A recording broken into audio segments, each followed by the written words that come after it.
നമ്മളിത് ഇവിടെ കുറച്ച് എന്താ പറയുക പൊരി എടുത്ത് നമ്മൾ റെഡിയാക്കി വെച്ചിട്ടുണ്ട്. അപ്പോൾ ഈ പൊരി വെച്ചിട്ട് നമ്മൾ ഇത് ചെയ്യാൻ പോകുന്നതെന്ന് വെച്ചാൽ നമുക്ക് 4 മണിക്ക് ചായയുടെ കൂടെ കഴിക്കാൻ പറ്റിയ ഒരു അടിപൊളി ഒരു പലഹാരം. അതെ. അപ്പോൾ നമുക്കിത് ആദ്യം ചെയ്യേണ്ട പരിപാടി എന്താണെന്ന് വെച്ചാൽ ഇത് നമുക്കുണ്ടല്ലോ ഇതിനകത്ത് അത്യാവശ്യം പൊടിയും കാര്യങ്ങളൊക്കെ കാണും. അപ്പോൾ ഇതൊന്ന് കഴുകി നമുക്കൊന്ന് വൃത്തിയാക്കി എടുക്കണം. അപ്പോൾ ഈ വെള്ളം ഒഴിച്ചിട്ട് ഒരു 2-3 മിനിറ്റ് ഈ വെള്ളത്തിൽ കിടക്കട്ടെ. ഒന്ന് കുതിരണം ഈ സാധനം. നമുക്ക് വിചാരിക്കുന്ന നമ്മുടെ പരിപാടികളൊക്കെ നടക്കുന്നുണ്ട്. അപ്പോൾ ഒരു 2-3 മിനിറ്റ് ഒരു 5 മിനിറ്റ് ഇരുന്നാലും കുഴപ്പമൊന്നുമില്ല, നന്നായിട്ട് അത് കുതിർന്നുണ്ട്. അപ്പോൾ എന്നിട്ട് നമുക്കിതൊന്ന് കഴുകി വാരി ഒന്ന് ഒരു അരിപ്പയ്ക്കകത്തിട്ടിട്ട് ഒന്ന് ഡ്രൈൻ ചെയ്തുകൊണ്ട് എടുക്കണം. അതാണ് നമ്മുടെ ആദ്യം പരിപാടി. അപ്പോഴേ നമ്മളത് എല്ലാം നല്ല അടിപൊളിയായിട്ട് കഴുകി എന്താ പറയുന്നൊരു അരിച്ച് റെഡിയാക്കി വെച്ചിട്ടുണ്ട്. അപ്പോൾ ഇനി നമ്മുടെ പരിപാടി എന്താണെന്ന് വെച്ച് കഴിഞ്ഞാൽ ഇത് നമുക്ക് മിക്സിയുടെ നമ്മുടെ അരയ്ക്കുന്ന ജാറിനകത്തിട്ട് ഒരു സ്വല്പം പോലും വെള്ളം ചേർക്കാതെ ഇത് നന്നായിട്ടൊന്ന് അരച്ചെടുക്കണം. അതാണ് നമ്മുടെ പരിപാടി. അപ്പോൾ അരയ്ക്കാനൊക്കെ എല്ലാവർക്കും അറിയാവുന്നതുകൊണ്ട് നമ്മളിതിപ്പോൾ അരച്ചുകൊണ്ടിരിക്കണം. നമ്മളപ്പോൾ അതേ മിക്സിയിൽ നന്നായിട്ട് അരച്ചത് റെഡിയാക്കി നമ്മളൊരു ചെറിയ ബോൾ പോലെ ആക്കി റെഡിയാക്കിയിട്ടുണ്ട്. അപ്പോൾ ഇനി നമുക്ക് ഇതിനകത്തുണ്ടല്ലോ ഒരു സാധനങ്ങളൊന്ന് ചേർത്ത് കൊടുക്കണം. നമ്മുടെ സാധാരണ അരിപ്പൊടി. അപ്പോൾ അതൊരു 1-2 സ്പൂൺ ചേർത്താൽ അത് കൂടുതലൊന്നും വേണ്ട സംഭവം. പിന്നെ നമ്മളിവിടെ എടുത്ത് വെച്ചിരിക്കുന്നത് എന്താണെന്ന് വെച്ച് കഴിഞ്ഞാൽ നമ്മളൊരു സവോള, ഒരു ചെറിയ സവോള നമ്മൾ എന്താ പറയുക കുരുമുരാന്ന് കൊത്തി അരിഞ്ഞതും പിന്നെ കറിവേപ്പില, നല്ല എരിയുള്ള പച്ചമുളകും ഇഞ്ചി, ഇത്ര സാധനം നമ്മൾ അരിഞ്ഞ് റെഡിയാക്കി വെച്ചിട്ടുണ്ട്. അപ്പോൾ ഇതെല്ലാം കൂടെ ചേർത്തിട്ട് ആവശ്യത്തിനുള്ള ഉപ്പ് ചേർത്ത് കൊടുക്കാം. എന്നിട്ട് ഇതെല്ലാം കൂടെ അതിനകത്തോട്ട് ചേർത്ത് കൊടുത്തിട്ട് ഇളക്കണം. ഇളക്കി എന്താ പറയുക നന്നായിട്ട് മിക്സ് ആകണം സാധനം. പച്ചമുളക് എരി കൂടുതൽ വേണമെന്നുണ്ടെങ്കിൽ കൂടുതൽ ചേർക്കാൻ വേണ്ടി. ഇതിപ്പോൾ നന്നായിട്ട് എരിയുള്ള സാധനം ആയതുകൊണ്ട് നമ്മൾ 2 എടുത്തിട്ടുണ്ട്. അത് തന്നെ അടിപൊളി സാധനമാണ്. കറിവേപ്പില ചെറുതായിട്ടൊന്ന് അരിഞ്ഞെടുക്കണം കേട്ടോ. ഇതെല്ലാം കൂടെ ഒന്ന് മിക്സ് ചെയ്ത് കൈവച്ച് തന്നെ നന്നായിട്ട് പ്രസ് ചെയ്ത് മിക്സ് ചെയ്യണം.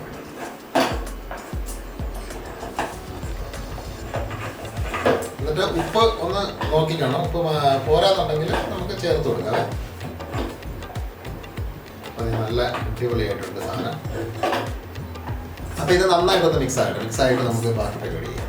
അപ്പോൾ അതേ നമ്മുടെ മാവ് നല്ല അടിപൊളിയായിട്ട് റെഡി ആയിരിപ്പുണ്ട്. നമ്മൾ അരിപ്പൊടിയും കാര്യങ്ങളും എല്ലാം ചേർത്ത് നല്ല കുഴച്ച് സെറ്റപ്പ് ആക്കി നടത്തിയിട്ടുണ്ട്.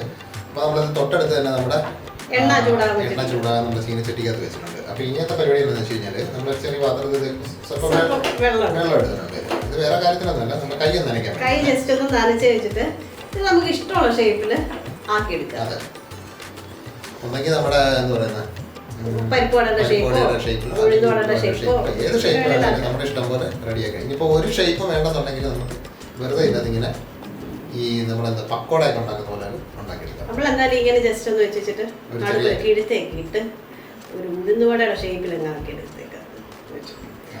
അപ്പോൾ എണ്ണ ഒന്ന് ചൂടായിട്ട് നമുക്ക് ഇത് ഇട്ടിട്ടുണ്ടല്ലോ, തിരിച്ചും മറിച്ചും ഇട്ട് എന്താ പറയുക ഒരു ഗോൾഡൻ ബ്രൗൺ ആകുന്ന രീതിയിൽ പെട്ടെന്ന് നമുക്ക് വറുത്തെടുക്കണം. അപ്പോൾ നമ്മുടെ എന്താ പറയുന്ന നമ്മുടെ ഉഴുന്നുവടയുടെ ഷേപ്പിലുള്ള നമ്മുടെ പൊരിവടയുടെ മാവെല്ലാം നമ്മൾ അടിപൊളിയായിട്ട് സെറ്റപ്പ് ആക്കി വെച്ചിട്ടുണ്ട്. അപ്പോൾ നമ്മുടെ എണ്ണ ചൂടായിട്ടുണ്ട്. അപ്പോൾ നമുക്ക് ഇട്ട് കൊടുക്കാം. ഓരോന്നോരോന്നായിട്ട് നമുക്ക് ഇട്ട് കൊടുക്കാം.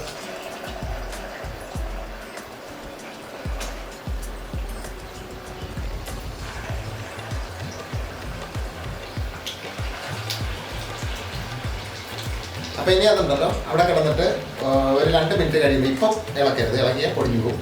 ഒരു 2 മിനിറ്റ് കഴിഞ്ഞിട്ട് പതുക്കെ തിരിച്ച് മറിച്ച് വിട്ടിട്ട് നന്നായിട്ട് രാഗമൊക്കെ വേകുന്ന രീതിയിൽ നമ്മളൊന്ന് ചെറിയ ഒരുപാട് തീ വെക്കണ്ട, ഒരു മീഡിയം തീയിൽ വെച്ചിട്ട് നമ്മളിന്ന് വറുത്തെടുക്കാം. അപ്പോൾ വറുത്തെടുത്ത് റെഡിയാക്കിയിട്ട് നമുക്ക് കാണാം. അപ്പോൾ നമ്മുടെ പൊരിവട സംഭവം റെഡി ആയിട്ടുണ്ട്. അപ്പോൾ അവസാനത്തെ സംഭവം ഇവിടെ കിടന്നിട്ട് എണ്ണയിൽ തിളച്ച് മറിയുകയാണ് സാധനം. അപ്പോൾ നല്ല ക്രിസ്പി ആയിട്ട് ഇത് നല്ല കിറുക്കിറാന്നുള്ള സൗണ്ട് ഉണ്ട്. കൈകൊണ്ട് നല്ല ചൂടാണ് സംഭവം. അപ്പോൾ എന്തായാലും കൊള്ളാം. ഈ പൊരി എന്ന് പറയുന്ന സാധനം നമുക്ക് വളരെ കോമൺ ആയിട്ട് നമ്മുടെ കടകളിലൊക്കെ കിട്ടുന്ന ഒരു ഐറ്റമാണ്. അപ്പോൾ ഇതൊന്ന് വാങ്ങിച്ചിട്ട് അതെ, മറ്റേ ഉഴുന്നോടെയൊക്കെ ഉണ്ടാക്കുന്ന അത്രയും ഒരു എഫോർട്ടും കാര്യങ്ങളൊന്നും ഇതിലില്ല. പക്ഷേ ടേസ്റ്റൊക്കെ ഏകദേശം ഒരേപോലൊക്കെ തന്നെ ഇരിക്കും സംഭവം.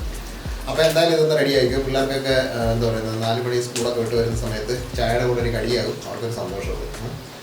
അപ്പോൾ തയ്യാറാക്കി നോക്കി അതിൻ്റെ എന്താ പറയുന്നത് അഭിപ്രായവും കാര്യങ്ങളൊക്കെ ഒന്ന് കമൻറ്റ് ചെയ്യുക. ഈ റെസിപ്പി ഇതുവരെ ചെയ്ത് നോക്കിയിട്ടുണ്ട്, അതൊന്ന് പറയാം. ശരിയാണ്, അതും കൂടെ ഒന്ന് പറയുക. അപ്പം ഉറപ്പായിട്ട് ചെയ്ത് നോക്കി കഴിയുമ്പോഴത്തേക്ക് അതിൻ്റെ ആ ഒരു സംഭവം പിടികിട്ടുന്നത്. അപ്പോൾ അത്രയൊക്കെ ഉള്ളു സംഭവം. അപ്പോൾ എന്താ പറയുന്നത് നമ്മുടെ വീഡിയോ ആദ്യമായിട്ടാണ് കാണുന്നെങ്കിൽ വീഡിയോ ഒക്കെ ഇഷ്ടപ്പെട്ടാൽ നമ്മുടെ ചാനലിലേക്ക് ഒന്ന് സബ്സ്ക്രൈബ് ചെയ്യാൻ മറക്കരുത്. പിന്നെ ആ ബെല്ലൈക്കണും കാര്യങ്ങളൊക്കെ ഒന്ന് ഓൺ ചെയ്ത് റെഡിയാക്കി വെക്കുക. അതെ, അപ്പോൾ നമ്മൾ വീഡിയോ ഇടുമ്പോഴത്തേക്ക് അതിൻ്റെ നോട്ടിഫിക്കേഷനും കാര്യങ്ങളൊക്കെ കിട്ടും. പിന്നെ നമ്മുടെ കൂട്ടുകാർക്കൊക്കെ ഒന്ന് ഷെയർ കൂടി ചെയ്ത് കൊടുക്കുക. അപ്പോൾ അതൊക്കെ ഒന്ന് ചെയ്യുക. അപ്പോൾ അത്രയൊക്കെ ഉള്ളൂ. അപ്പോൾ അടുത്ത ഒരു കിടക്കാച്ച റെസിപ്പി ആയിട്ട് നമുക്ക് നാളെ കാണാം. അപ്പോൾ എല്ലാവർക്കും തൽക്കാലത്തേക്ക് by.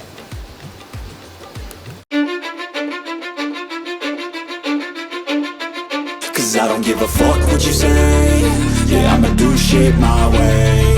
So you can go kick rocks, I'ma stack bricks up, build what I want to make. Yo, I got a lot of shit to say, so I'ma do this every day. I'll be writing things until I'm fucking